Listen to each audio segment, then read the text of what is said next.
Who's been perfecting small batch sausage for over 30 years? Uncle Charlie's. Whose delicious grillers are always fresh, never frozen? Uncle Charlie's. Who only uses 80% lean pork for superior taste and premium quality, whether you grill it, smoke it, or fry it? Uncle Charlie's. Okay, which sausage do Pittsburgh grill masters count on to impress friends and family? Yep, Uncle Charlie's. Available at your local grocer. Uncle Charlie's. Small batch, huge taste. Streaming only on Peacock, a new original comedy. Me in a punk band? We Are Lady Parts. A confused mix of hash anthems and sour girl power.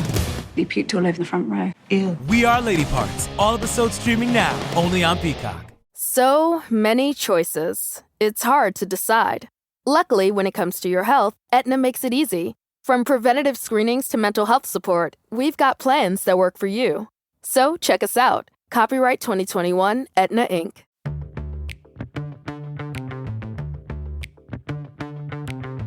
Hey, it's Christine from Storyworthy. Today on the show, actor Willie Garson talks about adopting his son at the age of 7. And I see this kid. The kids are kind of looking down, kind of glum. They've been to these before. They know what they're doing there. And all the kids online are like kind of sullen. And I look over and there's one kid, there's a curb there. And one kid is walking along the curb balancing with his arms on his sides. Yeah. Not a care in the world. And I'm like, oh my God, that's my kid. Today on the show, actor Willie Garson talks about the best decision he ever made in his life, adopting his son. Stay close. Hey, this is Willie Garson, and you're listening to Storyworthy.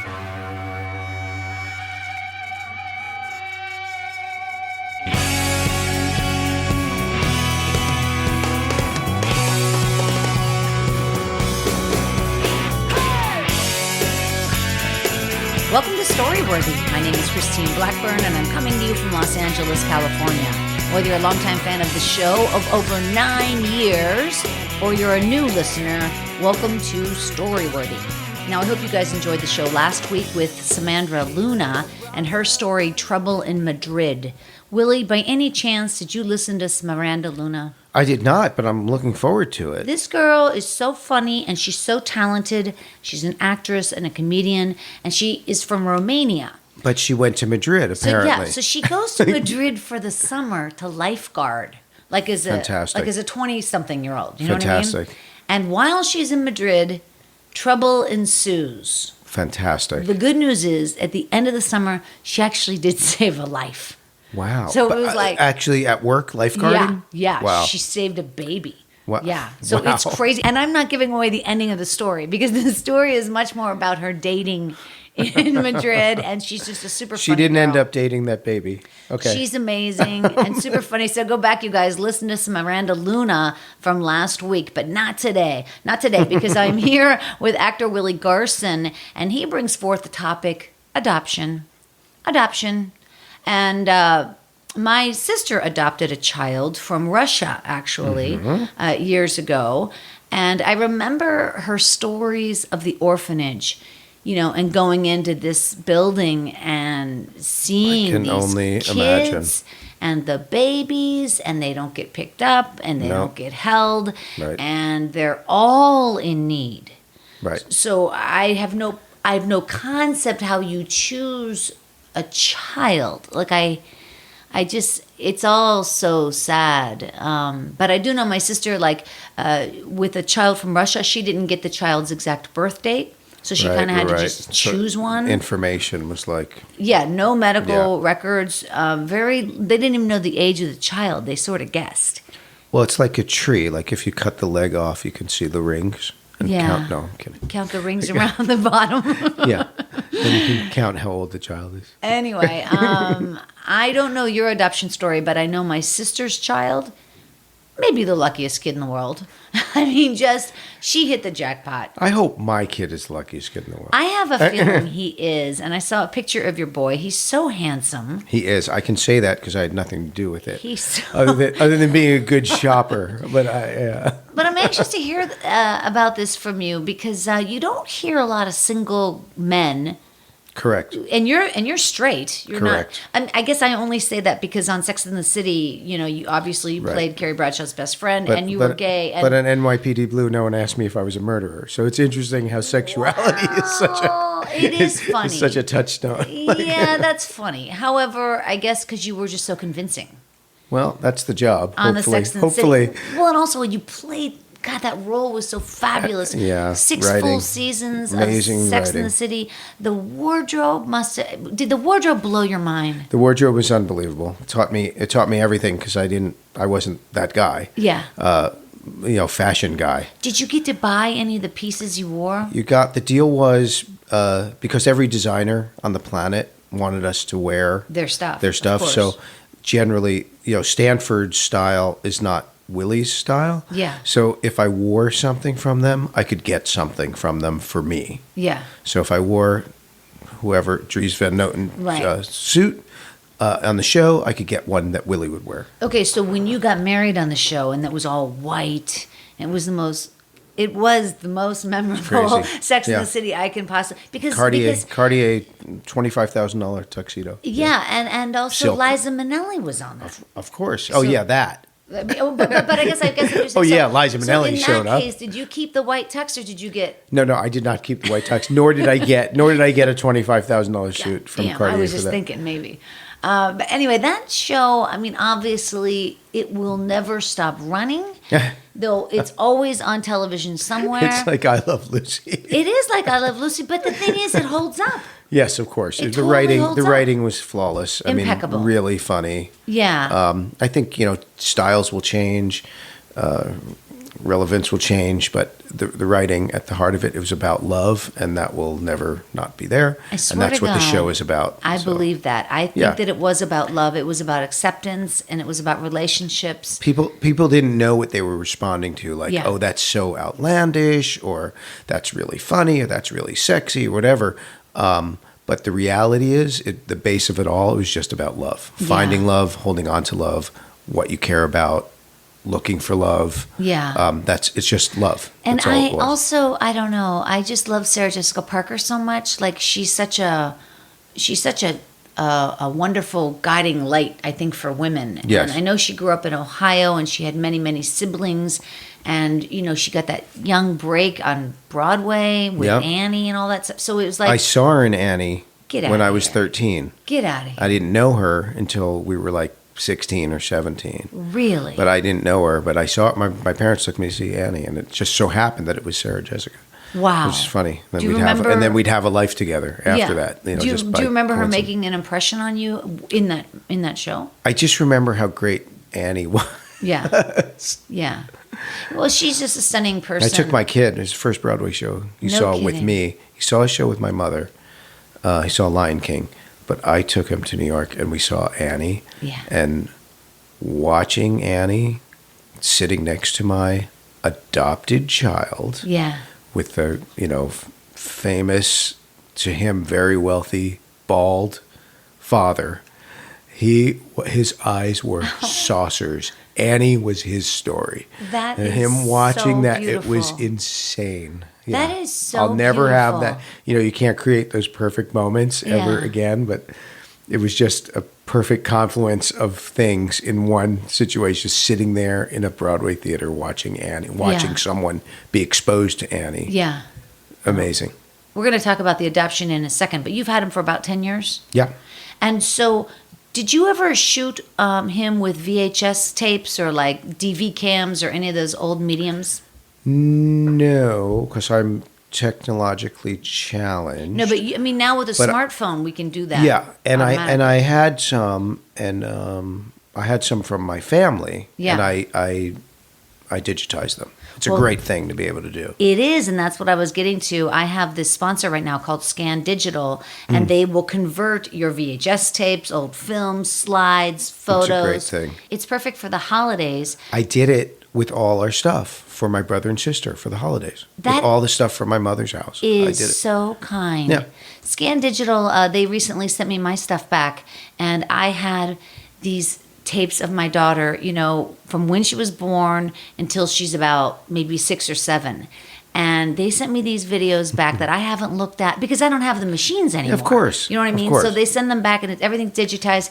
And I'm looking on the computer now and I'm just like weeping, crying. And It's you get to use it and enjoy it rather Yeah. than just sitting in a box as it was at my mother's house for 50 years. Yeah, exactly, exactly. And here's the thing: Scan Digital, they'll actually they'll take photos out of the album, scan them, put them back in the album for you. Like they do all the work, which That's is awesome. very exciting. So you guys don't let your memories fade away. Send all those old tapes and photographs off to Scan Digital, and you'll receive everything back, all your originals and the newly digitized copies within 3 weeks. Check it out, you guys. Join 500,000 satisfied customers and go to scandigital.com/storyworthy for 50% off. 50%, That's a big deal. that is I mean, I know. it's half. It is half. I'm not a math major, but that's This is their best offer ever, you guys. But hurry because it does end soon. So go to scandigital.com/storyworthy and get your memories back in digital form to share with your loved ones over the holidays. amazing. Again, get 50% off at scandigital.com/storyworthy and you will be a hero. Listen, you guys, before we get to Willie's story, I wanted to remind you to follow me on Twitter and Instagram at Storyworthy. Now, you're a good Twitter person, Willie. Well, in the current Political climate. You can't avoid it. I'm an angry Twitter person, which is I really try to curb myself, but I get so frustrated that and then I'm like, I have to stop tweeting because I'm as bad as him. And now it's just so frustrating. I know, however, I feel like since Trump chose Twitter as his platform, he's the one that chose it, right? Right. I feel like we should all meet him there. Yep. And go after him the only way we know how, which is with their you know, voices. there is the issue of like, you know, preaching to the choir, like who follows me and who sees my tweets. Well, people who probably agree with me. I hear what you're saying, but I still think we have to do what we can in our power to at least call out. I mean, I do believe in using your voice, and I've been, you know, really lucky that I have one, that there are a number of people who are interested in what I have to say. So I do use it, but it's grown out of frustration than anything else. Yeah. It's so bad that the concept that's going on right now is so bad of just getting rid of any rule of constitution, It's terrifying. Our it's terrifying. Our democracy could end. And I'm more concerned that he's whatever. He's a freak and a horrible person. But the concept of that anyone believes in that, right? I'm more concerned about the people who support him. So am I. The senators, the followers of him. Right. So am I. Like, why would they possibly think any of this is okay? I don't know why. I really don't know why. So, which makes you question, like, well, am I just wrong? When you think about how many people, like on one side, say this, so there's generals and there's colonels and there's, just incredibly bright people, and they're all saying one thing. And then Trump says, but I got Giuliani, or, it's like... Right, or they turn it around into something that was not the issue. I mean, what we're going through right now, they're only talking about problems with the procedures of impeachment, as opposed to, well, why? And I don't understand why an elected official would not be more interested in the facts and protecting the Constitution that they swore to protect. So, why? Who are they? What are they protecting? Yeah, They're protecting someone who isn't protecting the Constitution. We're living through really precarious times. Yeah. And like my daughter, I tell her all the time, this is not normal. This is not the way it should be. And I tell her often that her generation, I think, is gonna help out tremendously. Well, They're they much have to. smarter. They have to save us. They have to save us. And what do you tell your son? Well, I mean, he knows that I'm very active, and he knows that I'm always cranky the past couple of years. And it was interesting, on fall break, coming back from college, he made a couple of comments that were like, oh, he's starting to see. He's starting to become, because to them, a lot of it is air. Yeah. It's just noise. Yeah. And he's like, well, Trump, he's starting to say things that like, oh, he knows what's up. He knows it's hard. I credit the girlfriend. Yeah. Because the women are much smarter. So Really? I credit, You think so? absolutely. You credit his girlfriend? I credit the girlfriend for probably reading something or seeing something on TV and saying something about it. So now he's like catching up. A lot of times people think like, well, I don't deal with politics and it's not going to change my day-to-day life no matter what. No matter who's president, my life isn't changing. Which is a total scam It- that yeah. they're telling themselves. I mean, I know a lot of people, I have a lot of people, even in my family, who are like, just don't pay attention to it. Yeah. It's like, that's easier. I'm not saying like to be a crazed activist, but I don't understand how you cannot pay attention to it. Right. It's real. Well, and also I always take it back to the Holocaust. Who were those followers? Yep. Who was saying this is okay? Well, And I then- mean, we get in trouble when we compare it, but it's exactly. I know. It's exactly. And then all of a sudden, one day we turned around and we were living in Nazi-occupied Berlin. Right. It just happened. Yeah. And, Yeah. it's a slippery slope. And, the big, I'm Jewish, but the big saying is, never forget, never forget. Well, we don't have to forget because it's right here. Yeah. It's happening right now. Yeah, the whole rise of Hitler didn't happen overnight. It took a period of time. And Him here we are. Him talking about Adam Schiff today was so pointedly insane. It's vile. Vile. Like, obviously this person he's saying about Adam Schiff that he's evil, insane. Look at him. He obviously grew up with a lot of problems because of what he looks like. He said, by the way, the subtext is Jewish, Democrat, Yeah. respected, Yeah. based in fact. So Yeah. all the subtext is, we hate all that. You and me, my follower, we hate that. I'm telling you to hate that. Yeah. So now spread that hate. Spread it to your family. Spread it at work. Because you and I are going to take on that. And it's horrifying. It has been a really trying time, but I think you're keeping up the good fight on Twitter, as I am as well. I'm trying. Yeah. Follow Willie over there on Twitter at Willie Garson. You And should do that. Generally, my Instagram is more friendly. Yeah. Like my Instagram is like more promotion Of or like course. putting up a funny picture or whatever. Sure. And Twitter, I go in with all good intentions. Like, I'm just gonna post something about a dog or something, and then I read something. I'm like, Right. Because words are powerful. Yeah. And also Twitter is so good for news. Just to really keep up minute to minute what's happening. And the on news both cycle sides, actually. changes so quick. On both Yeah. sides, you read the news. Yeah, for sure. All right, you guys. Willie is here right now. I'm so excited to hear your story. I've been talking here with Willie Garson. If you don't know this, I know you know this. Willie's an actor. Yes, we know this. Not a good one. You are a great actor. You've appeared in over 75 films, over 300 television episodes.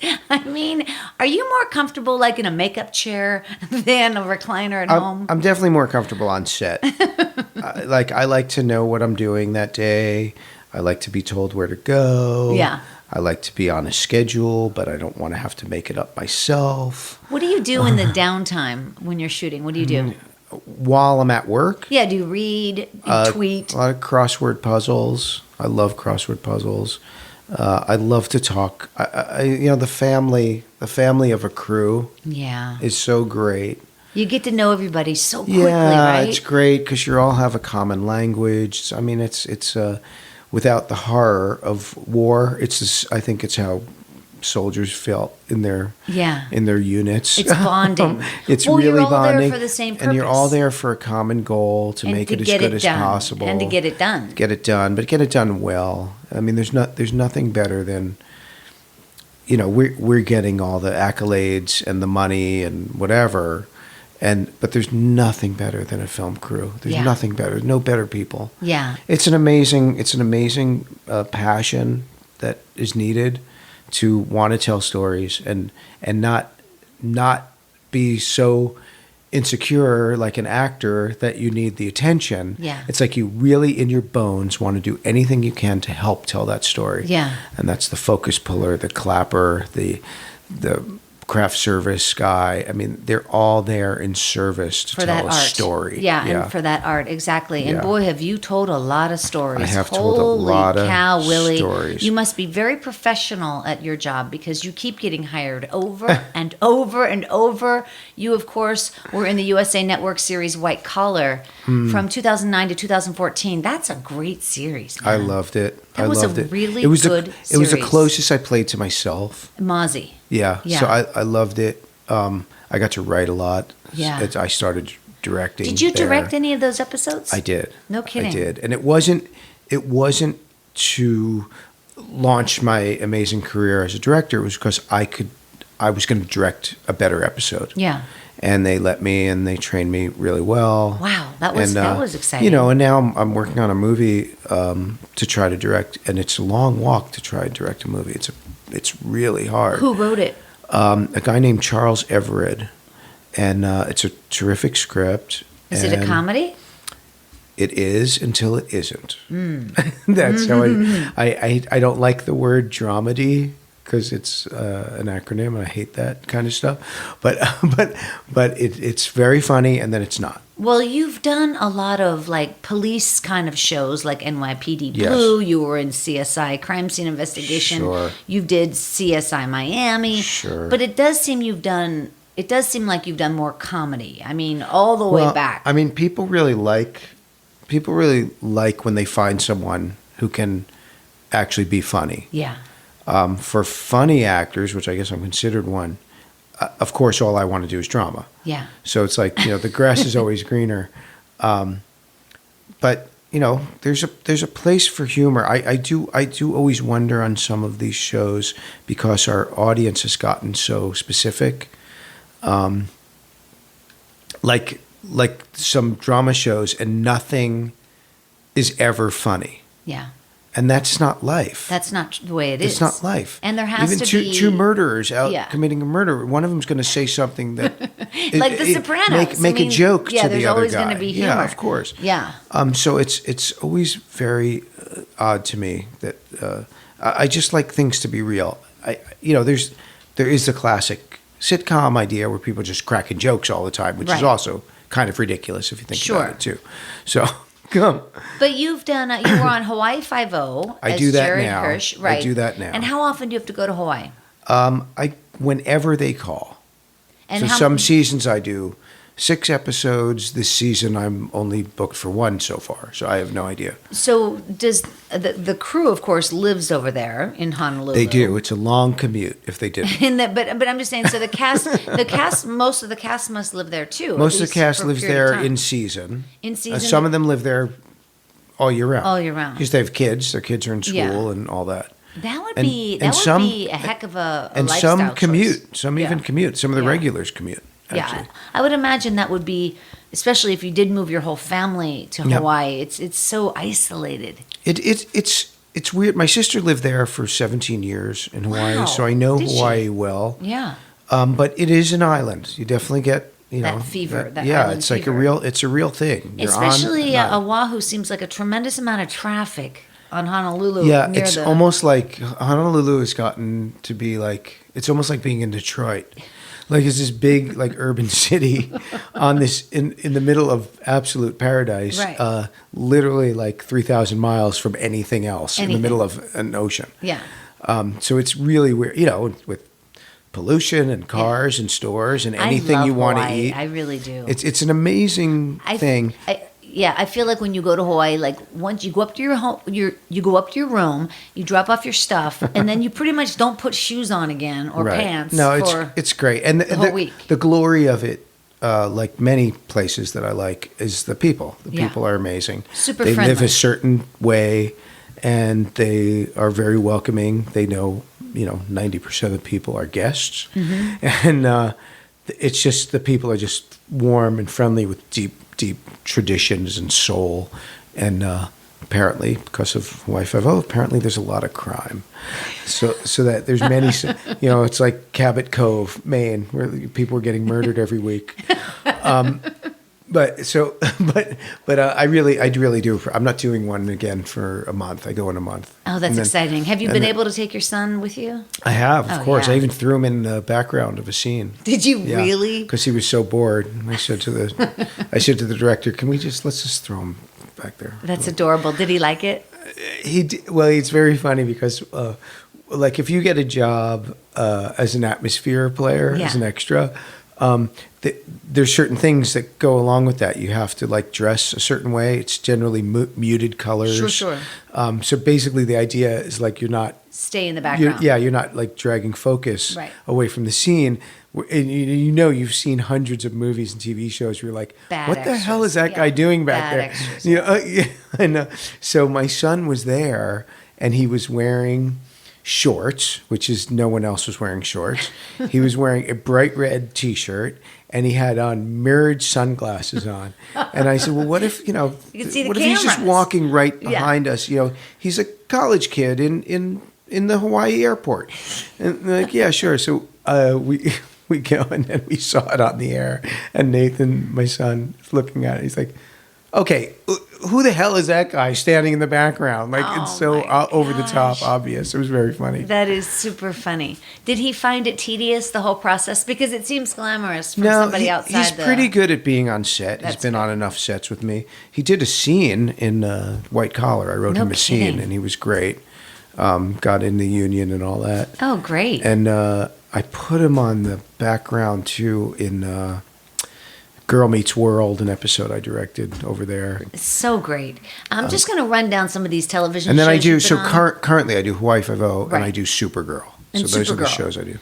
And right now. let me just run down some of these sitcoms you've been on, because it really is quite impressive. It's television history. Well, it's super interesting. All the way back to Spin City and Wizards of Waverly Place and Friends. You were on Friends. And Cheers and Yes, Dear. And Family Ties. Family Ties and The X-Files and Star Trek Voyager and Ally McBeal, Coach. Sure. My Two Dads, Mr. Belvedere, Quantum Leap. So, did you have to audition for every one of these roles, or do sometimes they just know you and they put you in? Back in the day, you did have to audition. You got to remember, with all the streaming and all the outlets now for television, there's actually less jobs now.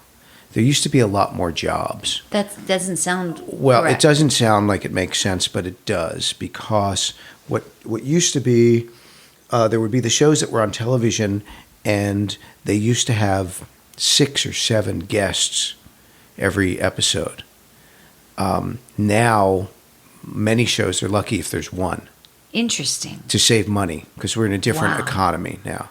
Interesting. So what you would do is you get a job on some show for the next week, and then on Wednesday, usually Wednesday was the day when they were casting guests for shows for the following week. Yeah. So you'd get out of work Then you go on over Wednesday, an audition. and you'd go to have auditions until you got one, and then that's Take a where minute you'd be off. working the Yeah. next week. Yeah. Now I've been very lucky in that a lot of shows that I've done, they're really kind and want to use me again. Yeah. So then obviously you don't audition for that. Yeah, that's it's the same nice. character. That's nice.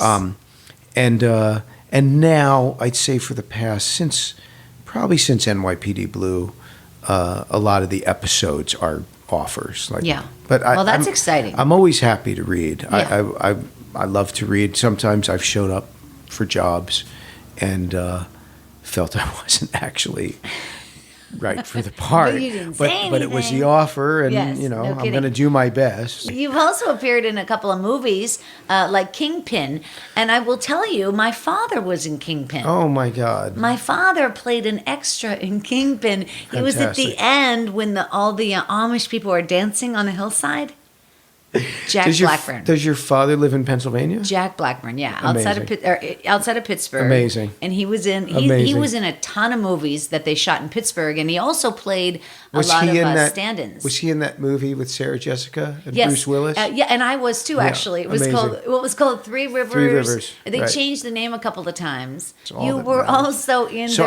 I do most of the Farrelly Brothers movies. So Yes, that was there's something about Mary and Fever Pitch. Yeah. And they skipped me on Pete skipped me on Green Book, the one that wins the Oscar.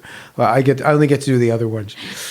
I talked to Don Stark recently, and he got to be in Green Book, which is very exciting. Yeah. Wait, is that Yes, the he one? was. Yeah, it was. Yeah, I it was love exciting. Don Stark. Me too. What a good. He's a good man. Good Midwesterner. And he also has quite a career in terms of the numbers of Just shows length. that he's been in. It's Well, really just because we're stunning. old. It's not that. It is. First of all, you're like 2 years older than me at the most. Listen, I'm elderly. I'm actually 79. I just have had a lot of work. You were also in Groundhog Day. I was. Being John Malkovich. Yes. Freaky Friday, the one with Jamie Lee Curtis. I love that one. Not the original one. Not the original from the Yeah. 60s. Thanks I don't a know. lot. You could have been super young. Yeah. Then you made a cameo in Jackass 2. I did. So the director Jeff and Knoxville lived on both sides of me in Beechwood here in Los Angeles. How funny is that? When they started doing the show, so most of the first season of the show was basically shot On your on my street. house, at my house, and so I'm very close to those guys and to Oh, Spike. that's cool. That's how I'm in Malkovich as well, because I'm Yeah. very close with Spike as well. That's great. And so he called me one day, and they were shooting some footage, and he's like, "We have an idea for a stunt. Come over right now." I didn't even ask what it was. We drove over, and we did it, and it was horrifying. And What was the stunt?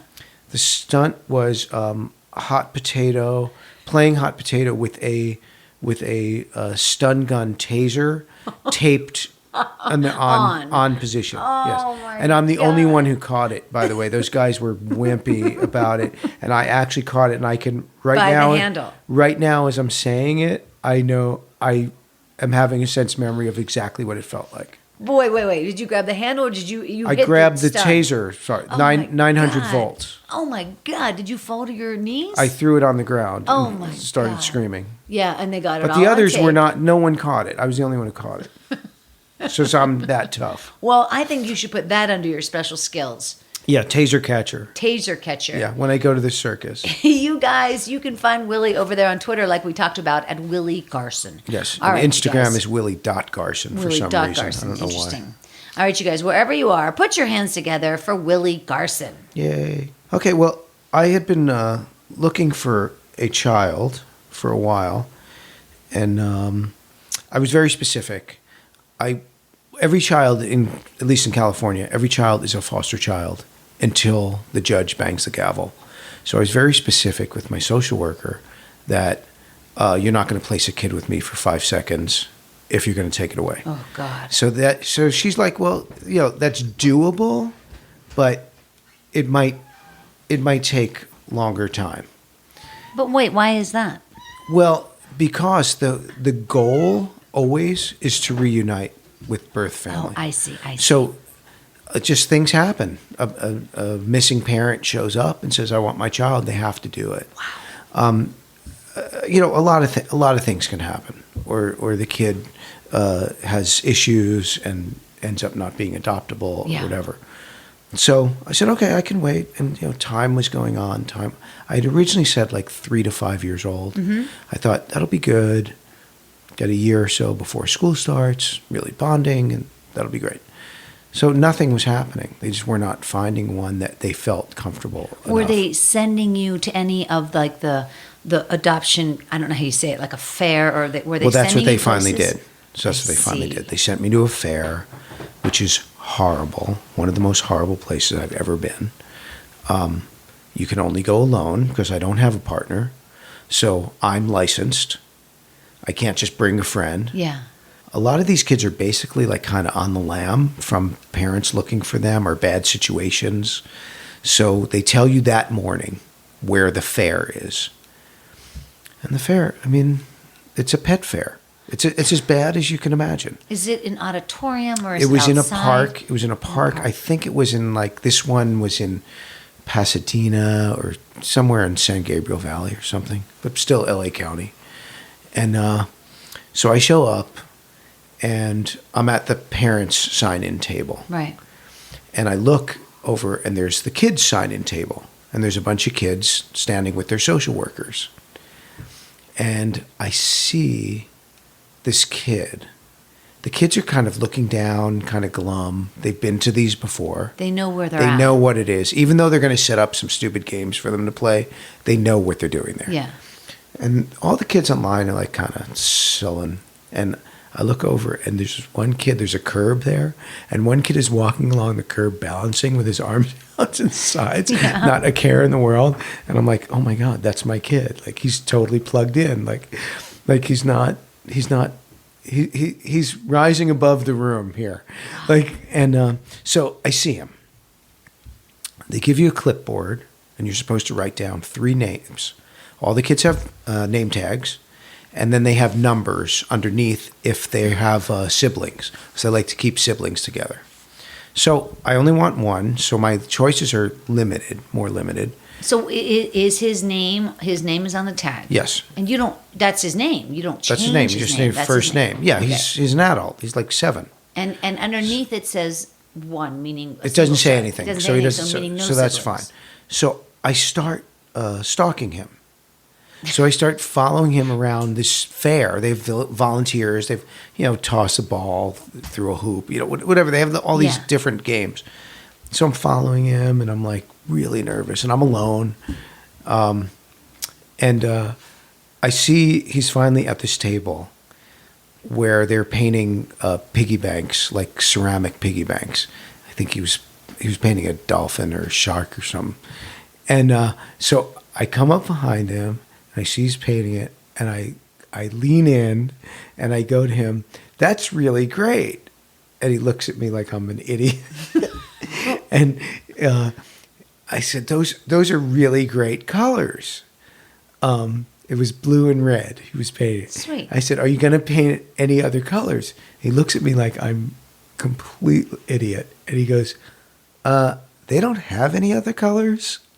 Like, Wow. you jackass," basically. And I go, if you mix blue and red, you get purple. And he looks at me like, "What the hell are you talking about?" And so, fine. The woman behind him is a social worker, is standing behind the table. And she sees me. She recognized me. And she said, "Mr. Garson, would you like to know about Nathan?" And I said, "Actually, yeah. What's up with this kid?" She tells me his story. Like, went into the system at like 2.5. He's been in God. 6 homes. Oh, and, no. and now they've decided that it's time. They like to kind of get people adopted by like 8. So if I may ask you, why is he going into all those different homes? Because they're waiting for any sign that the birth parent is getting their shit together. I see. So what happens is a parent will start a job and go into the court and say, "Okay, look, I'm good. I got a job." And then, "Okay, we'll see you in 30 days. And then they come back and they lost the job. Or they don't show up to come back. Now it starts again. "Okay, no. Now I really am doing it. I got an apartment, blah, blah, blah." And then, okay, so it just basically keeps kicking the ball downfield. And every time the kid has to go to a new home because Or that stay in the home. In I the last see. home he was in, he was there for 2.5 years. Yeah. So great. I'm like, wow, he's such a cool kid, and blah, blah, blah. I turn to go back to the table, and Nathan, like he's planning a prison break, is telling the other kids at the table, he's like, "Hey, guys, if you mix blue and red, you get purple." And I'm like, okay, this kid is a total con artist. Like, this is my kid. This is That's the totally my cutest kid. thing. It was the best. So I've now made connection with him, but I have to fill out this stupid sheet of paper. Well, what's on the paper? You have to do 3 kids. You have to choose 2 other kids. Yeah. Oh boy. But I don't want any other kids. Yeah, right. So I walk around. I meet one kid who was like a little old. He was like 10. And he was terrific. He was in it to win it that day. Like, so charming. Like, he was getting adopted that day. So I put him as number 2. His name was London. Great kid. And then some other kid, I kind of remember what he looked like, but I don't remember his name. And I put him as number 3. But on my piece of paper, like literally like a middle school girl diary, I like circled Nathan's name. I put arrows and stars around it. And so I hung out. I had lunch with Nathan. I made him laugh. I told him jokes. No one had talked to him like he was a kid. What I learned through this process was that foster kids are like professional foster kids. That's what they do for a living. Their entire life is social workers, therapists, court dates, lawyers. Until they age out. Yeah, and they don't get to be kids. Ugh. So that's like, so I talked to him like a kid. Like, you're in this situation, but you're still a kid. And he was so responsive to that because he didn't know what that was. Yeah. So that was great. I left. I got to my car. I burst out crying because, there's a lot of kids there. There were older kids there, 15, 16. They've been to 50 of these. Oh. They know they're not getting picked. Oh, the God. cute ones get picked. Oh. If they're older and they're like, not considered attractive in some way, they know that people are just passing them by.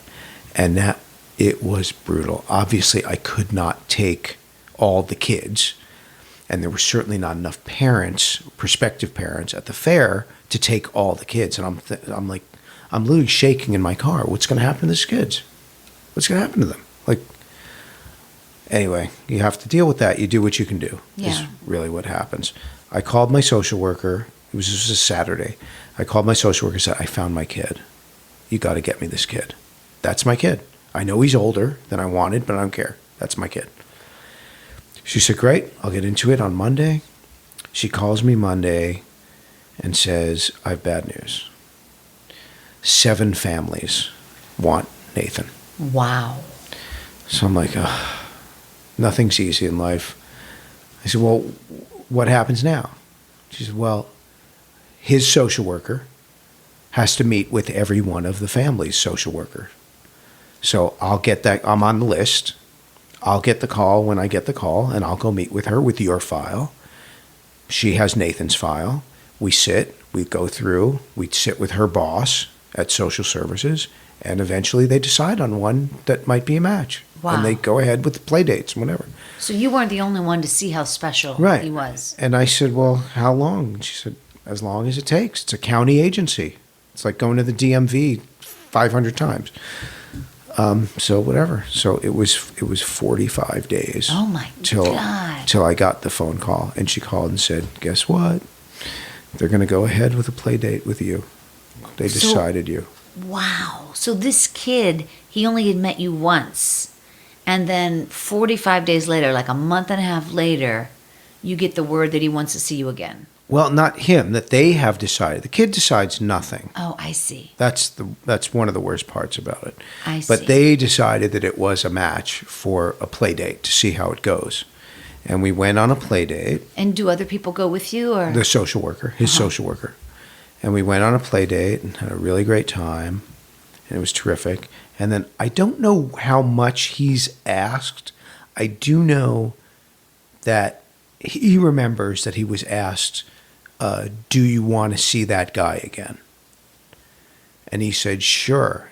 Aww. That was a lot of fun. Like, it's not a level of like, I really felt a deep connection. Yeah, of course. It's just a They're little children. kid. He's like, yeah, that was fun, And it gets me out of this crappy foster home that I'm in. Yeah.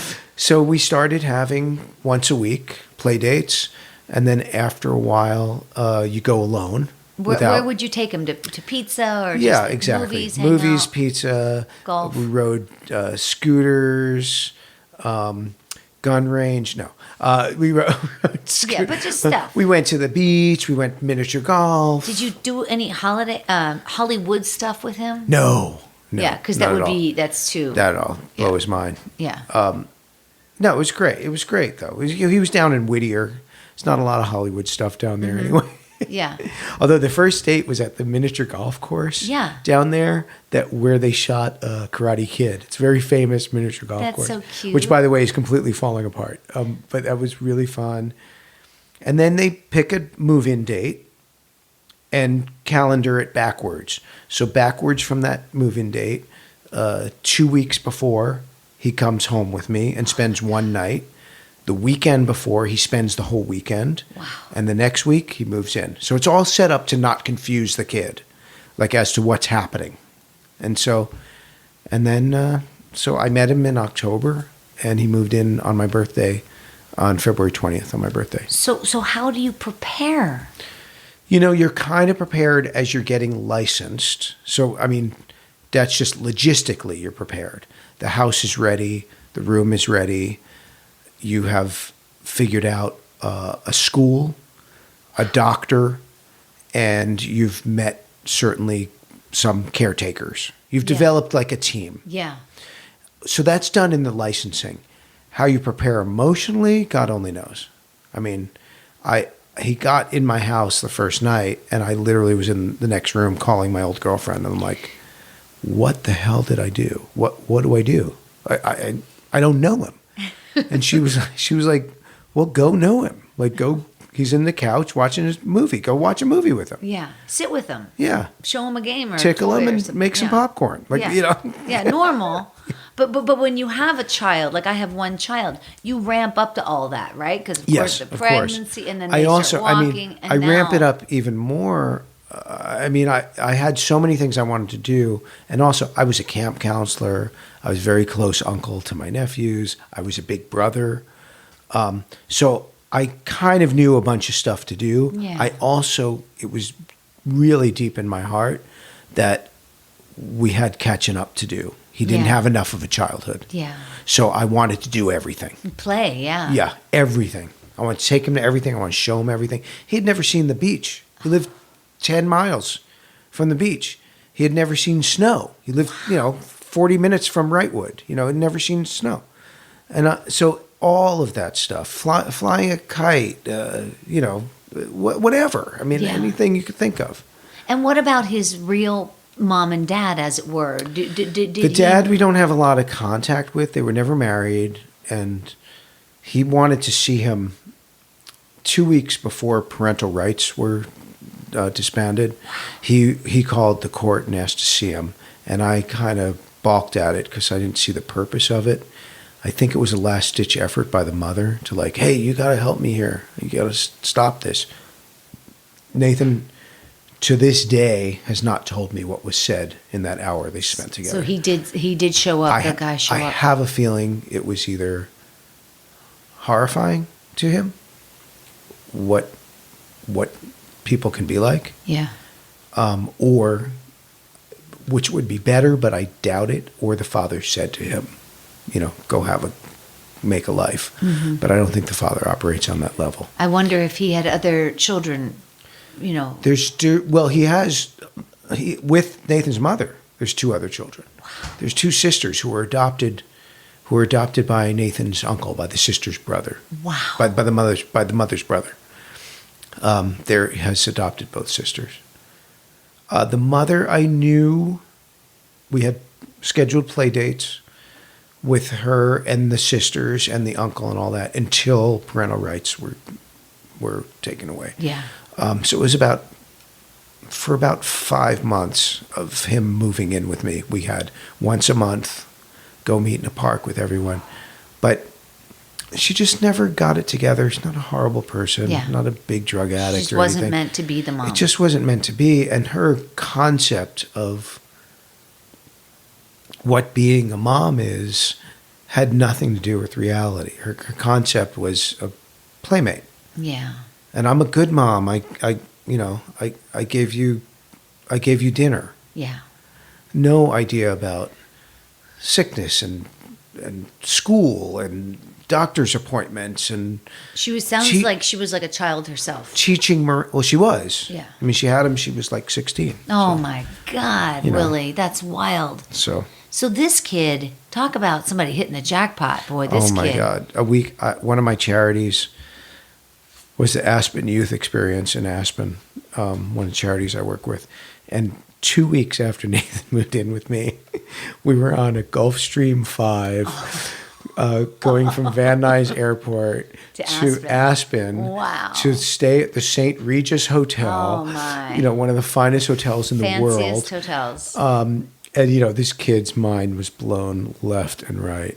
And so now you got him through elementary school. You get him through junior high school. Yes. Here comes high school. Does he start dating? Does he have dates? Yeah. Does he want a car? What? Yeah, all of it. All of it. Well, how do you know what to do? Well, you just do the right thing. You think about it. Yeah. That's, I think, a lot of parents. I've certainly seen some great parents, much better than I, but I've also seen a lot of much worse parents than I. And you just think it out. The parents make quick, snap decisions because our lives are busy. You're working, you're dealing with the kid, you're dealing with, maybe you're having issues with your relationships, whatever. And it's just like an afterthought. Can you go there? I'm going to be the strict parent. No, you can't go to anything. It's well, why? Yeah. Or I'm going to be the lenient parent. You can go do whatever you want. Yeah. It's these are quick decisions rather than a case by case. So a car, okay, I planted it 2 years in advance. I said, when you get your license, you're going to want a car. So what are we going to do about that? Maybe you should work. And I'll tell you this, whatever you make in this time, I will match it. Oh. And that's the car that you'll get. So it made him want to get a job. Yeah. Well, then there's all the teaching that comes with that, with getting a job. What was his first job? Well, he worked at a bunch of little jobs for people that we knew, but then he really settled into dogs because I'm allergic. But he loves dogs. So he had a whole dog walking business going that was amazing. He had 3 or 4 families. And then, he did a couple of voiceovers. He did white collar. How did he do on voiceovers? Good. I think he did 3. Like as a kid's voice, as it were. Yeah, well, he sounded like, he was 12 or 13. He sounded like a 10-year-old who had smoked a carton of cigarettes. So he had a really great voice. And then when he got turned 16, he found out about babysitting, which is just like a money factory. Mm-hmm. You can make $20 an hour. Mm-hmm. It's crazy. Yeah. If you're good at it. Yeah. Well, sure. You just have to have the right families. Yeah. You have some families that trust you. And they trust you and they like you. And that must make you feel good as a father. Absolutely. That other people want your son in their kid's presence. Absolutely. And then he found, because something we could do together was play tennis, and he became a really good tennis player. So there was a lot of that. I didn't know you played tennis. I do. I play tennis so there's too. a lot of tournaments, a lot of lessons. Really?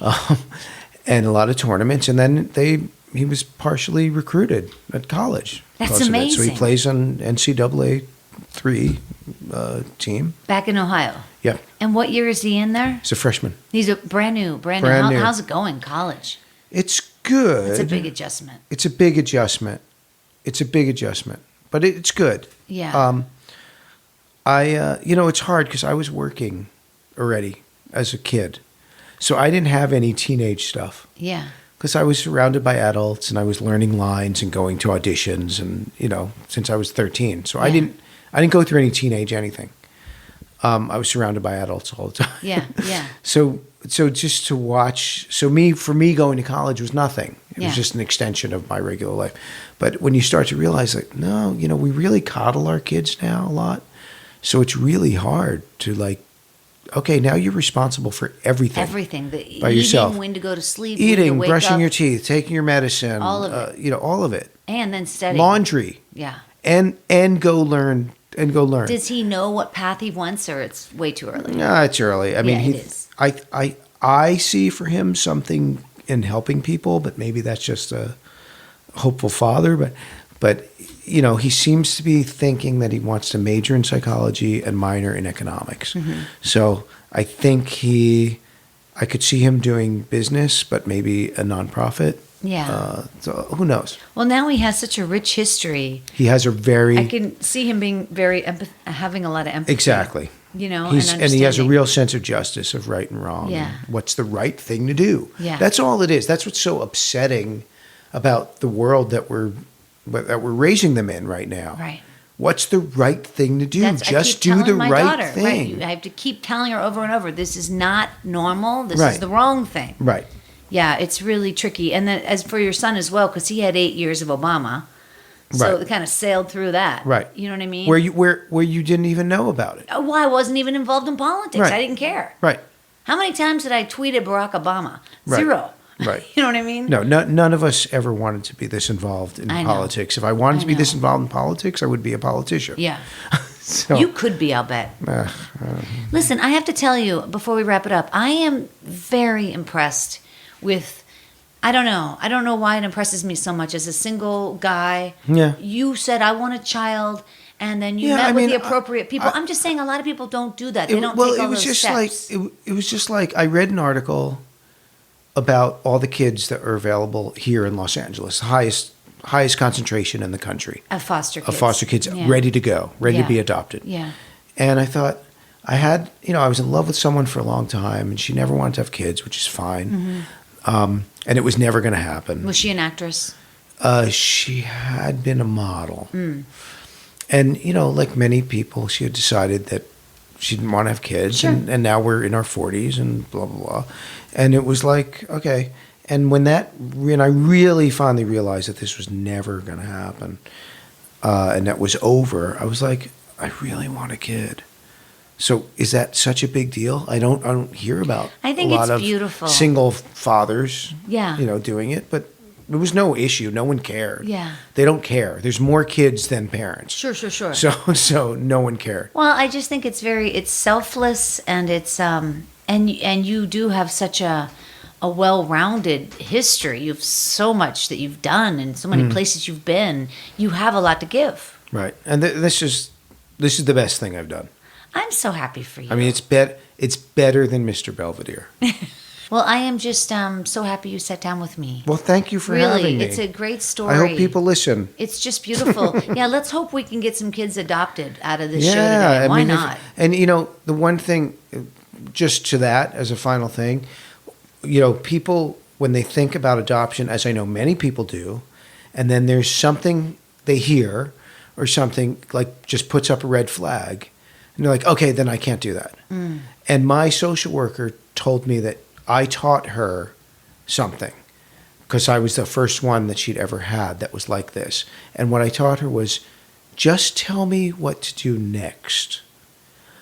Don't worry. I don't want to hear the laundry list of all the things that could happen. And people, they think about adoption. They're like, oh my God, and what doctor will I have? And what school would they go to? And how will I pay for childcare? And it's like, just take one day at a time, literally. If you tell me I have to get my car inspected tomorrow, that's the next step of the adoption. I'll do that. I'll do that. Yeah. When I hand you that sheet of paper, then give me the next task. Yeah. Because it's just overwhelming. You just work it out. Yeah. You just work it out. I think like it's any beautiful. parent. Just beautiful. And the other thing, I'll say really finally, I did mine through a public agency, nonprofit, because in California, he's a ward of the state, technically, till he's 21. Wow. So he gets a check every month. Because I have a swimming pool, my only cost for the entire adoption was to put up a pool fence. Wow. It was free. People think, oh, it's $30,000, $40,000, $50,000. It was all free. And if he didn't go, I mean, I'm a rich actor, so that's whatever. But if he didn't go to a fancy private school, I could have totally raised him on the check that they send every month. Wow. It's a tax-free check. Yeah. Governor Schwarzenegger extended it from 18 to 21, which is a big deal. Yeah. And it's a great thing. I know we got to wrap it up, but it doesn't that sort of, it puts a little bit of a fear in me that there could be like people who just want like foster kids, or they just want there's the a lot. check? There's a lot more foster where that happens. Like his last foster house, she had 6 kids, always. Never adopted any of them. She was running a business. Yeah. She's serving them ramen noodles. They're sleeping on filthy couches. Yeah. And she's living like, Right. Queen Elizabeth. It actually was Queen Elizabeth. It's unbelievable that she is getting away with this for 90 years. She's been the monarch. But when it comes to adoption, that's not the way it goes down. No, because you're vetted so hard. Yeah. Like for adoption. Yeah. Well, you are like the poster child of adoptive fathers. I'm a poster child for many things. Yeah. Thank you so much, Willie. I really appreciate it. All right, My you guys, pleasure. I got to wrap it up. I want to thank you so much for tuning in today. Find Willie over there on Twitter at Willie Garson and also on Instagram at willie.garson. And you can find me over there as well at Storyworthy. All right, you guys, I want to thank the sponsors one more time on the show today. Thank you so much for checking out my sponsors, because you know that when you check out my sponsors, you are supporting me, and I appreciate it. And on behalf, one more time, of the very talented Willie Garson, thank you, sir. You are very welcome. Thank you for having me. My name is Christine Blackburn, saying, make it a story-worthy week.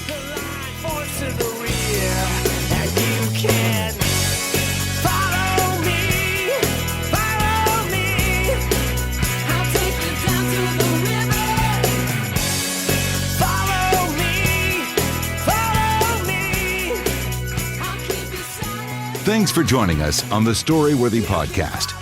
We'll be back next week with all new stories.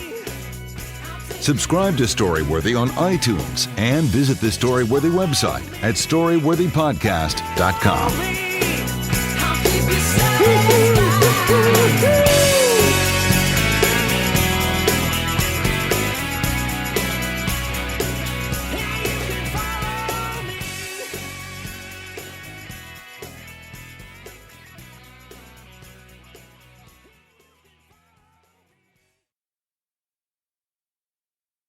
So many choices.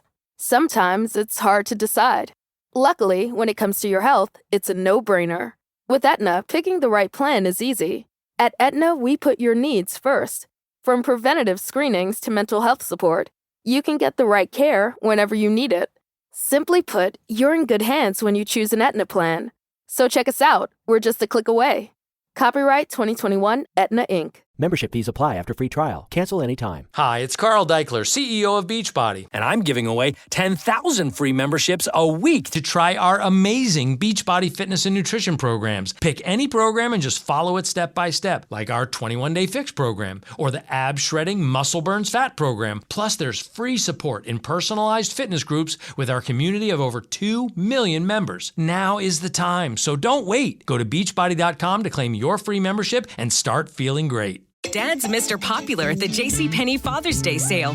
From teas and tech to fragrance and fitness, find cool gifts for every kind of dad. Surprise him with an iTouch Active smartwatch, now $29.99. Score major savings with doorbusters like St. John's Bay Polos, just $7.99, and shorts, $16.99. Plus, shop extended store hours Friday and Saturday. Shopping is back. JCPenney. Offers valid on select styles through 6/19. Some exclusions apply. Doorbusters and smartwatch excluded from coupons. See store or jcp.com for details.